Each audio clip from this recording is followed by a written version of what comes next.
Whether the Phoenix Suns win or the Milwaukee Bucks win, there's many people who's going to add an asterisk to the team that wins the title due to all the injuries that has taken place in the postseason. For example, the defending champions Los Angeles Lakers did not have Anthony Davis for games 5 and 6 in the first round after he got injured in the first half of game 4. There's many people who don't believe the Suns win that series if AD was healthy. Then the Suns had to face the Clippers without Kawhi Leonard, and the Clippers were able to take them to 6 games. Do the Suns beat the Clippers with Kawhi playing? And we could say the same thing for the Milwaukee Bucks when they faced the Brooklyn Nets in the second round. James Harden essentially missed the first 4 games of the series, and Kyrie Irving got injured in the first half of game 4 and then missed the rest of the series. Do the Milwaukee Bucks win that series if they were all healthy? I mean, they needed overtime in game 7 just to beat the Nets with all those injuries. So these are legitimate questions that we will ask in the years to come when looking back at the 2021 NBA champion.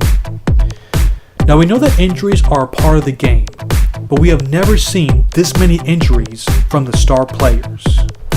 However, this certainly isn't the first time that a championship team has benefited from injuries at the luckiest of times. We are going to look back throughout the history of the league and see how many championships injuries have stolen. Let's begin. So let's travel all the way back to 1958 for the Boston Celtics when Bill Russell got injured. You know how all the Jordan fans love to rattle off the stat MJ went 6-0 in the finals? Well, it was very possible that Bill Russell could have doubled that and went 12-0 in the finals. For his career, he went 11-1 in the finals. His one final loss came in 1958 when he suffered a sprained ankle in Game 3, and they lost in 6 games. He would miss Games 4 and 5, and he played limited minutes in Game 6. Now, even though the Celtics were a talented team without Bill Russell, they were still missing their best player and their defensive anchor. Could the Celtics prevail with a healthy Bill Russell in that Game 5, where the Celtics lost by only 2 points? And would Bob Pettit still have scored 50 points in that Game 6 if a healthy Bill Russell was covering him? With the track record that the Celtics had during the Bill Russell era, it's hard to argue against them. 11 titles in 13 years. You can easily make the case that the Celtics would have found a way to pull the victory off, the same way they did it nearly every other year during that time. But you can also say that the Hawks would have won anyways, even if Russell was healthy. You can point to the 1957 finals, where the Celtics needed double overtime to defeat the Hawks in Game 7. So basically this series could have gone either way. They were 2 evenly matched teams. Next we go to 1968 for the Philadelphia 76ers when Billy Cunningham got injured. Do you know who was the first team to blow a 3-1 lead in the playoffs?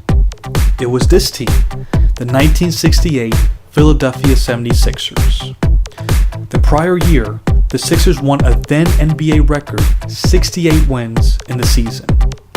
They blew the competition in their title run, and Wilt Chamberlain won his first title.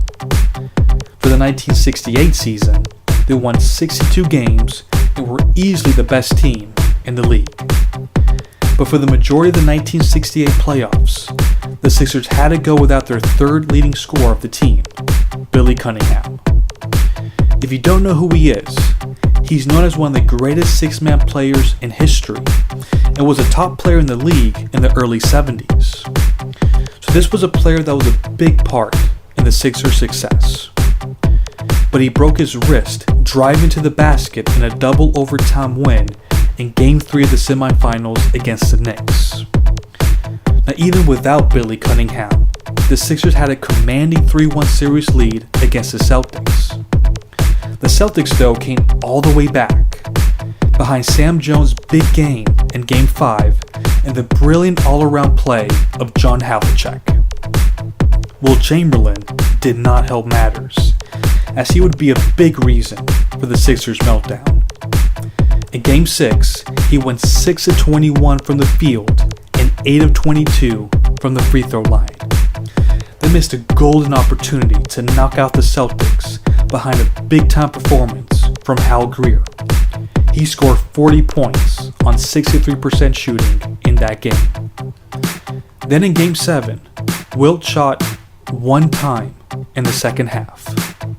Yes, the same player that averaged 40 shots a game in the 1962 season had one shot in the second half. The rest of the Sixers struggled from the field, and the Celtics won on the road. So the question is, does Billy Cunningham help the Sixers close out the Celtics in any of those games? Now, for his 3 games that he played in the playoffs, he was averaging over 20 points per game and shooting over 55% from the field. So he was playing really great basketball. And even though the Sixers shot 35% from the field in Game 7, they still only lost by 4 points. So could have Billy Cunningham made enough of a difference to overcome Wilt's magical disappearing act in Game 7? The reality is that this team was more talented and simply better than this version of the Boston Celtics. I can easily see how one can say that the Sixers would have finished them off with everyone healthy. However, it's hard to defend this team when they gave the league its first big choke job. Next, we go to 1973 for the Boston Celtics, when John Havlicek got injured. Here's another fun fact for you. The 1972/73 Boston Celtics is a team that has the most wins in NBA history that didn't make it to the finals. They finished the season with 68 wins. So this team was an overwhelming favorites to win the title. Dave Cowens was the MVP for that season, and John Havlicek finished in the top 5. They also had Hall of Famer JoJo White in this team. So this Celtics team was absolutely loaded. So what happened? Well, in Game 3 of the conference finals against the New York Knicks, John Havlicek suffered a dislocated shoulder. That's a serious injury that requires substantial time off to heal. But Hondo came back for Game 5 and was basically playing left-handed. At this point, they were down 3-1 for the series, but the Celtics were able to force a Game 7. However, the Knicks took Game 7 in a rout, and Havlicek was completely non-effective for obvious reasons. So for the Celtics' long storied history, this is their biggest what if. What if John Havlicek never got injured? It's a legitimate question, as the Celtics lost an opportunity to become one of the greatest teams in the history of the league. I mean, the Celtics took the eventual champions, the New York Knicks, to 7 games with Hondo playing with one arm, which was his off arm. So imagine what they could have done with him healthy. As far as what their legacy could have been, we can use the 1986 Boston Celtics as an example. They are widely considered as one of the greatest teams of all time, but they won 67 games in the regular season. This team won 68. So for this specific injury, didn't just take away a title, but also a chance at history. We stay in the city of Boston and look at a few injuries Larry Bird had in 1985. First off, he had a pretty bad finger injury that was affecting his shooting.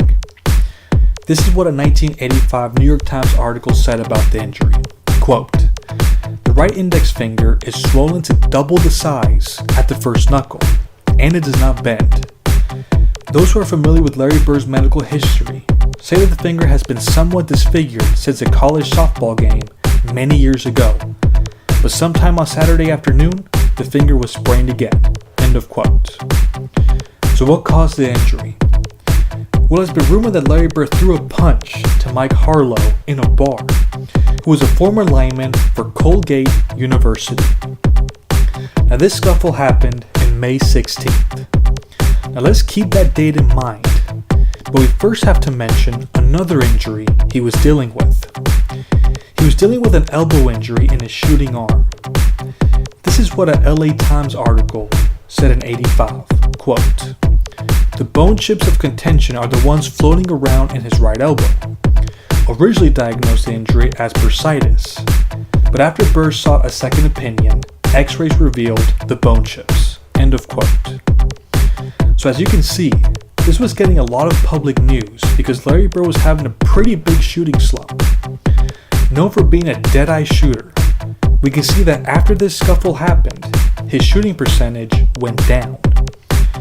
So if we see from his first playoff game all the way up to Game 2 of the conference finals against the Philadelphia 76ers, which was in May 14th, he was averaging 29.1 points per game on 48% shooting. Now from Game 3, which happened in May 18th, all the way to the last game of the season, he averaged 22.2 points per game on 44% shooting.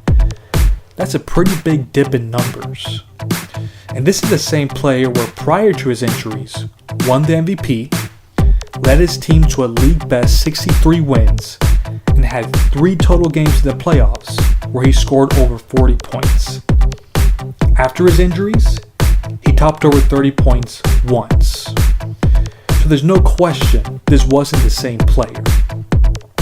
Now one can say that the Celtics would have lost anyways because the Lakers were just as good as the Celtics that season. The Lakers won 62 games and they were hungry for vengeance from that tough finals loss the prior year. It's really tough to say, but it would have been interesting to see how this series would have gone if Bird was healthy. And one thing that Celtics fans have said is that the Lakers in the 80s never beat them in the finals fair and square. Because also in 87, Kevin McHale was playing with a broken foot throughout the playoffs. I hate to say it, but it's a legitimate gripe that they have. However, since the 87 Lakers are known by many experts as one of the 5 greatest teams in history, I decided to snub the 87 Celtics injuries from this list. But you can certainly make the case for them if you really wanted to. Now we go to 1988 for the Detroit Pistons when Isaiah Thomas got injured. Injuries took this title away, the refs, the crowd. This one is just a huge mess. It just wasn't meant to be for the Pistons to win the title in 88. And as a Lakers fan, I can honestly say that we've had some huge breaks go our way throughout history. But specifically talking about the injury, since that's what this video is all about. In the midway point of the third quarter, Isaiah Thomas badly sprained his ankle. If you ever saw the 30 for 30 documentary on the Bad Boys Pistons, you remember seeing how swollen his ankle was after the game. So he left for the game briefly and came back giving, in my opinion, the greatest performance in the history of the finals. With one leg, he scored a finals record 25 points in the third quarter and helped the Pistons come all the way back from an 8-point deficit. So even with his injury, they could have won the game. They should have won the game. So with 14 seconds left, Bill Laimbeer got called for a phantom foul on Kareem. I didn't see where the foul took place, as did many other NBA fans. So with Kareem's free throws, they're able to take the lead and the game. So with the adrenaline that surely helped Isaiah muster the strength to finish that game all gone, he was completely ineffective in Game 7. He went 4-12 from the field and played just 28 minutes.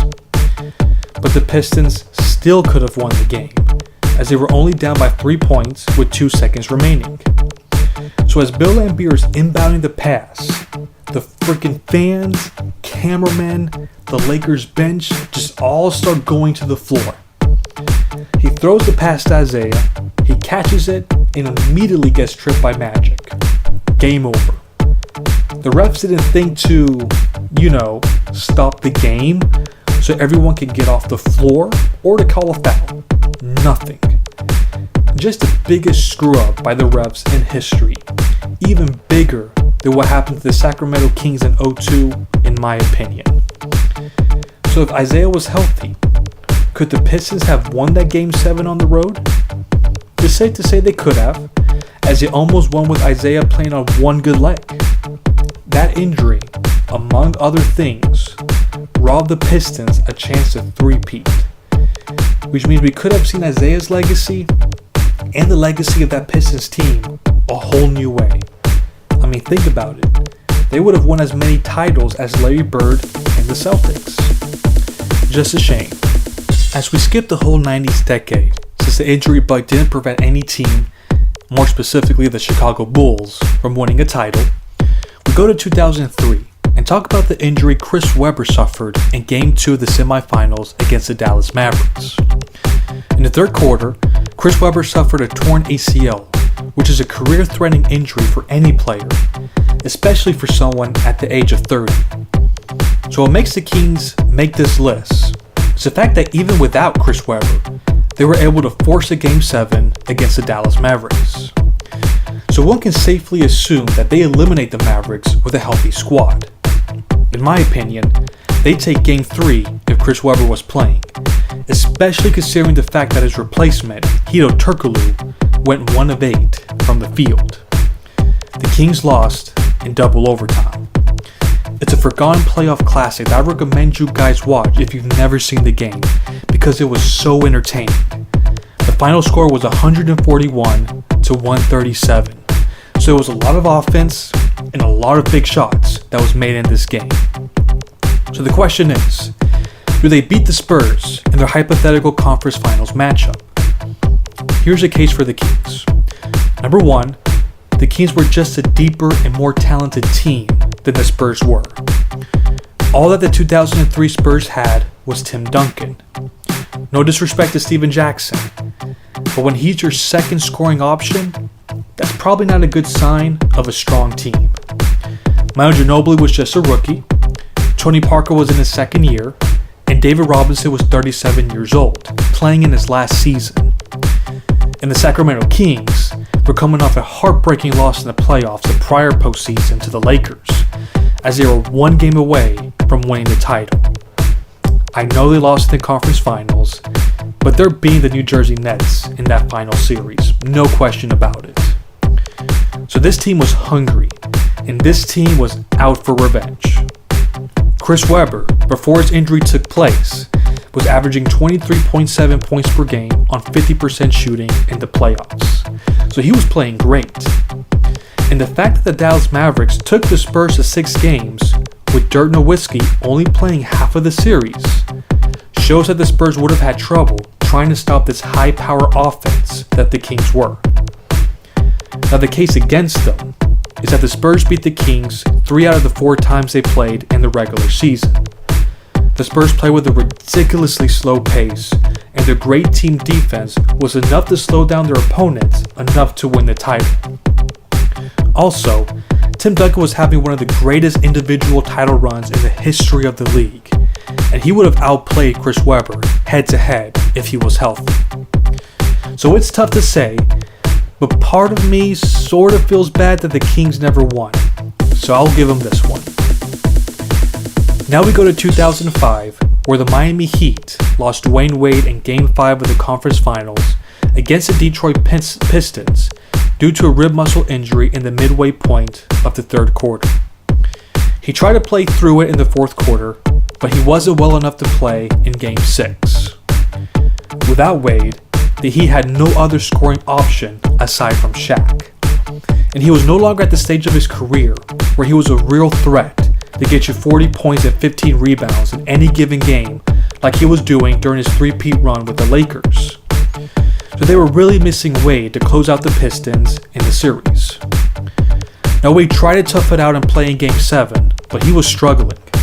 He finished the game with 20 points on 7 of 20 shooting. And in the fourth quarter, with the game tied, Dwayne Wade went scoreless. Dwayne Wade is one of the most clutch players of his generation, and I believe there's no way that if he was healthy, that he would have gone scoreless for the whole fourth quarter. And with the game being a one-possession game for the final minute, I believe Wade does his thing and pulls out a victory for the Heat. So the question is now, do they beat the Spurs if they were to face each other in the finals? So they split their season series matchup, and they both had the same record of 59-23. so I'm not quite sure who would have had home court advantage for that final series.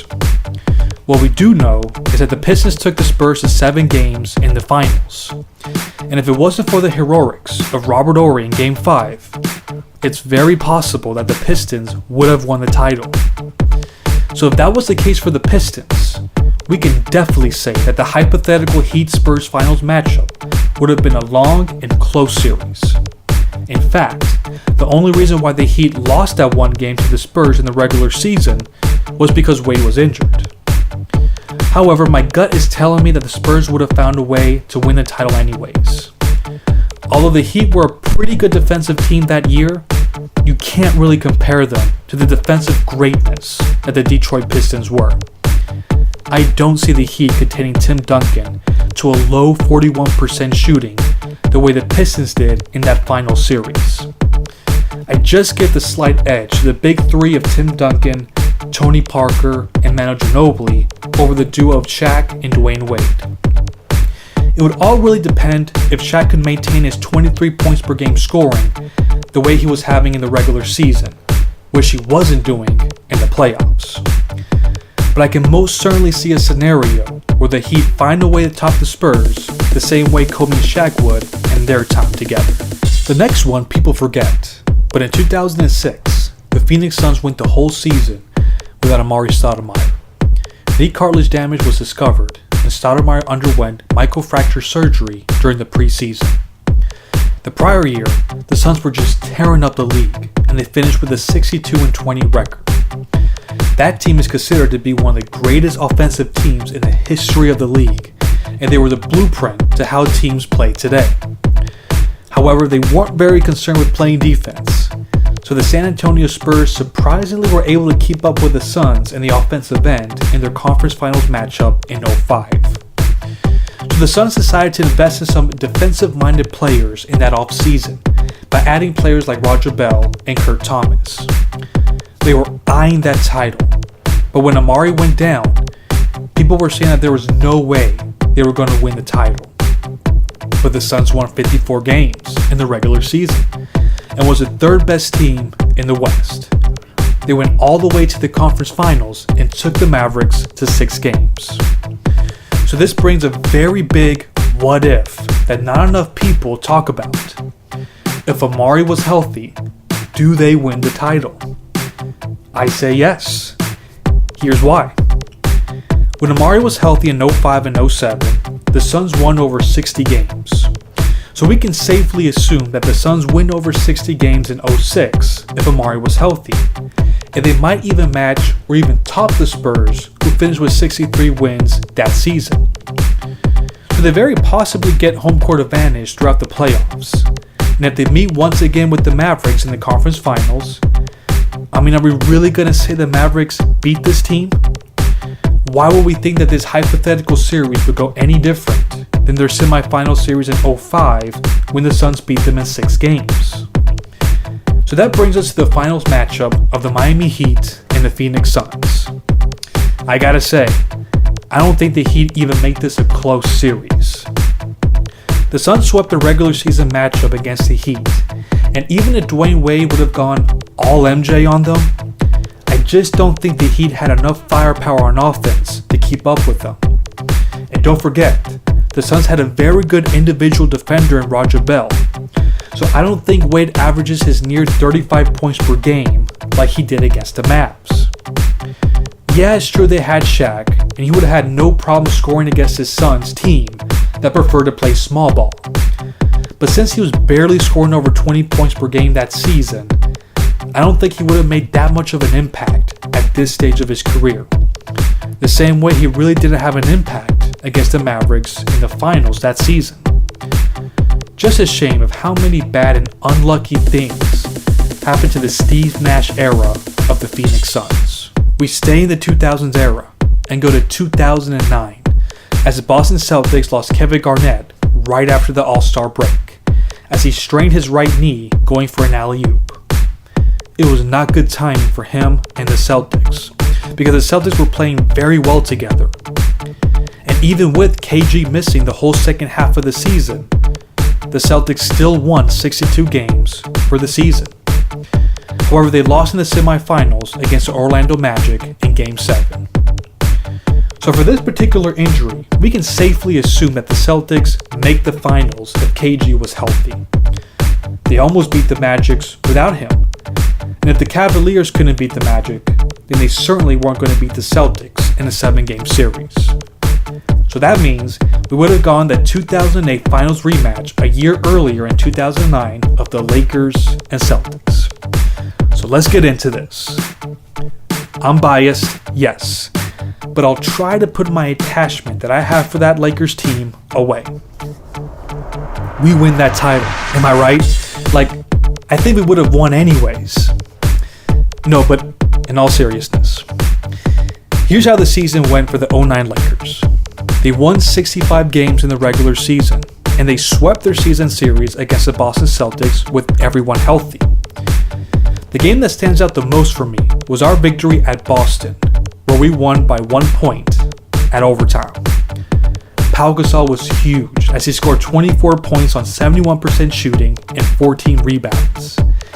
He looked like he was ready for that revenge series against the Celtics. And Lamar Odom had 20 points for us as well. So there's no way that the Celtics were going to make us look like punks like they did in 08. Now here's my concern. We were very inconsistent in the playoffs in 09. That series against the Houston Rockets went way too long. T-Mac was gone, and Yao Ming only played 3 games in that series. There's just no excuse for us to be taking to 7 games like that against an undermanned team. And the series against the Orlando Magic in the finals was a lot closer than people remember. A missed layup by Courtney Lee in Game 2 at the buzzer, and some pretty dumb mistakes by the Magic at the final minutes of the fourth quarter in Game 4 was all that was holding them back from possibly having a 3-1 series lead. The Boston Celtics wouldn't make those mistakes. Was all that because we weren't taking the Orlando Magic or the Houston Rockets seriously? I don't know. So my brain is just doubting if we were fully ready for that rematch. That's all. Now my heart says that if we had home court advantage, which we most likely would have, then we find a way to win in 7 games. So there. But I just don't know. Now for the next one, I feel obligated to do thanks to the Celtics fans and the Kobe haters. However, a lot of those Kobe haters might still be in hiding since January 26 of 2020. So apparently the injury that Kendrick Perkins suffered in Game 6 of the 2010 Finals is one of the biggest what-ifs in sports history. If he was playing in Game 7, they say the Celtics undoubtedly win that game and the title. So their argument is that the main reason why the Lakers had 53 total rebounds for the game and 13 more than the Celtics was that they were missing Kendrick Perkins on the block. Players like Kobe Bryant and Pau Gasol had more rebounds than any other Celtic player. Now Kendrick Perkins averaged 7.6 rebounds per game for that season and was averaging 6.8 rebounds per game for the first 5 games of the series. So he wasn't exactly Moses Malone, but I get where they're coming from. However, notice that out of everyone from this list, Kendrick Perkins is the only player that is not a Hall of Famer or future Hall of Famer or to even have an All-Star appearance. So a lot of stock has been put on Kendrick Perkins. Sounds like sour grapes to me.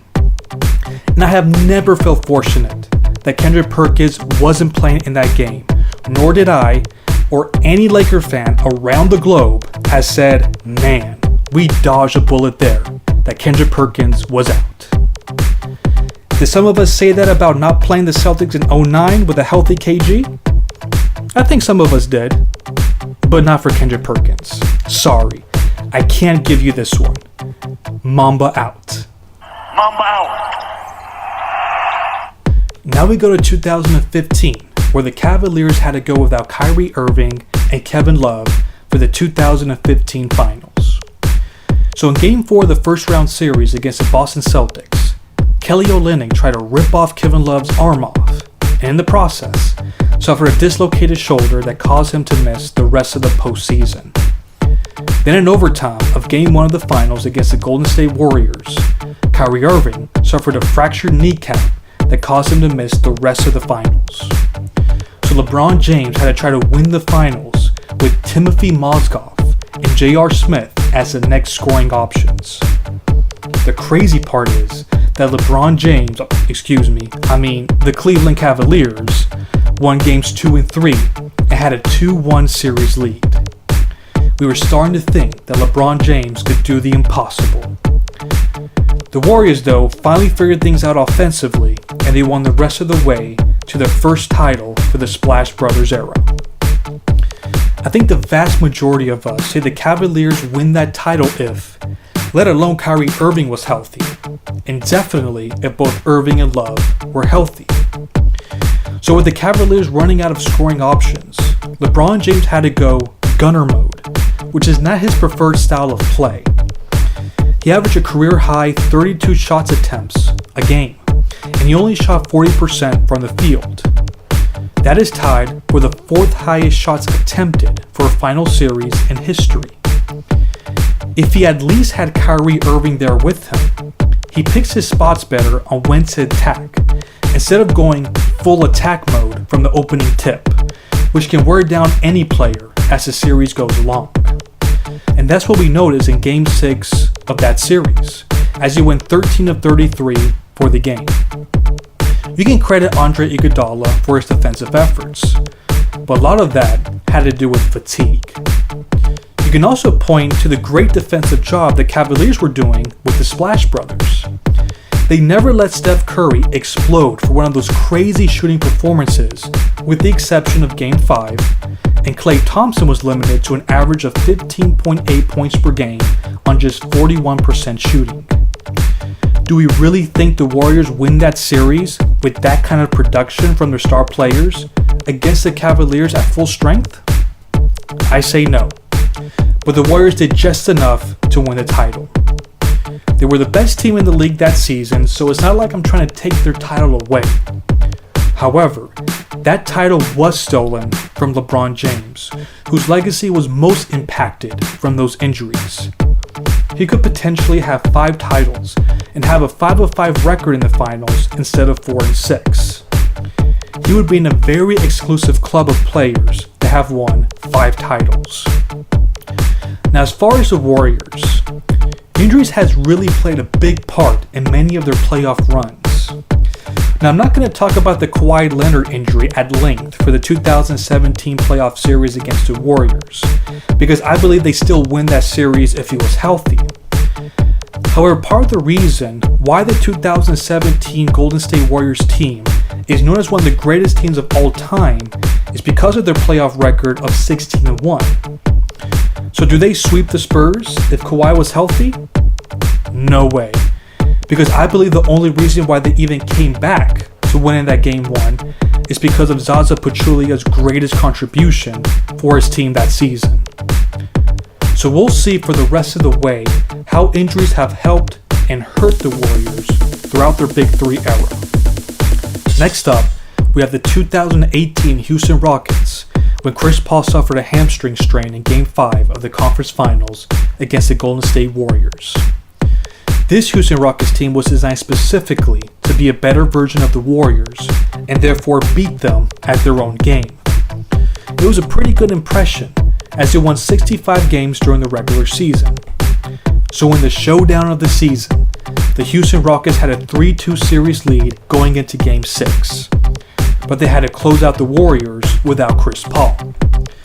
They looked pretty good in the first half of Game 6, and then they couldn't make a shot for the next 6 quarters. In Game 6, they went 10 of 34 from the field for the second half. And in Game 7, they famously went 7 of 44 from the 3-point line, or 16% from the 3. They completely shot themselves out of the game, as the Warriors were able to overcome a double-digit deficit in the second half thanks to the Rockets going 1 of 21 from the 3 during that stretch. So the question is, do the Rockets close the Warriors out at home with a healthy Chris Paul? Some of the points that I'll be making can be found in the link above, where I did a special video discussing Chris Paul's 5 greatest playoff series of his career. In that video, I used the example of his performance in Game 4 of the semifinals against the Utah Jazz in that same postseason. The Rockets shot as a team 42% from the field and went 10 of 38 from the 3. However, Chris Paul had an efficient 27 points on 52% from the field. Now, he only made one three-pointer out of 6 attempts, but he got some much-needed points in the mid-range that allowed the Rockets to be able to weather their shooting drought from behind the arc. And that's what the Rockets were missing in Game 7 against the Warriors. Now, Chris Paul's presence alone most likely wouldn't help too much with the cold shooting from his teammates, but I believe he would have been able to get some much-needed points in the mid-range or at the rim to help the Rockets close out the Warriors in the second half. Without him, the Rockets only had James Harden that could create offense for himself and others. And that wasn't enough, with KD and Curry both heating up in the second half. Now, what doesn't help the Rockets' case is that in the following postseason, Kevin Durant got hurt in Game 5 of the semifinals, and the Rockets had a chance to do the exact same thing the Warriors did to them in 2018.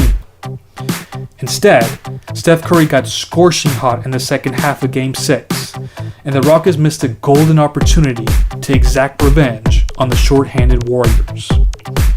James Harden is more than capable of having that type of scoring performance, but he couldn't do what Steph Curry did in that Game 6. Speaking of that injury from Kevin Durant, we go to our final stolen championship due to injuries, and that is the 2019 Golden State Warriors. We just discussed how the Warriors were able to close out the Rockets without KD in Game 6, and then they were able to sweep the Blazers in the conference finals. It's almost like they picked up right where they left off in 2016, when before KD came to join forces with them. However, we have another injury to throw in the mix for this Warriors team. Klay Thompson got injured in the fourth quarter of Game 2 and missed all of Game 3. Crazy how life works. Steph Curry was seeing exactly how LeBron James was feeling when he was trying to win the title by himself against them in 2015. Steph Curry exploded for 47 points in Game 3, but the Warriors still lost by 14 points. They lost Game 4, but they still had some hope to come back to win the title as Kevin Durant played in Game 5. However, he tore his Achilles in the second quarter and was out for the rest of the series. The Warriors were able to take Game 5, and then in Game 6, Klay Thompson goes down in the third quarter with an ACL tear. It's a shame because he was on pace to having a career night. By the time he got injured, he already had 30 points, so he could have had his best game in the finals. So after he was forced to stay out of the game, Curry was once again the only one left standing from the Big Three. No disrespect to Draymond Green, but he was not looking to help with the scoring. It was just Curry. So the Raptors were able to contain Steph Curry to one made field goal in the fourth quarter, and the Raptors will go on to win the title. There's no reason to go into depth about this one. This finals matchup is still very fresh in our minds. I think we're all in agreement that the Warriors beat the Raptors if KD and Klay were healthy. This was just too good of a team. Now, I know in the regular season they were inconsistent due to mainly boredom, but we saw how the Warriors turned on that switch in the playoffs, and they were on their way to winning yet another title. This is a classic example of how injuries got in the way of a title. So we have seen that unfortunately injuries has made a mark in NBA history when it comes to affecting who wins a title for a particular season. We have plenty of examples that we can point to. So now I'm going to give my top 3 teams from this list that I feel like got affected the most from injuries. That I feel like they definitely win the title if it wasn't for injuries. Number 3, I got the 1988 Detroit Pistons. Number 2, I got the 2015 Cleveland Cavaliers. And number 1, I got the 2019 Golden State Warriors. The reason why I had the 2019 Warriors over the Cavaliers is because the 2015 Golden State Warriors were just a better team than the 2019 Toronto Raptors and had a better chance at beating the Cavs fair and square than the Raptors did with a healthy Golden State Warriors team in 2019. Now, there are still plenty of other examples that could have made this list. Do you think the 1989 Lakers win the title if it wasn't for Magic Johnson and Byron Scott missing the majority of that final series? What about Derrick Rose in 2012 for the Chicago Bulls?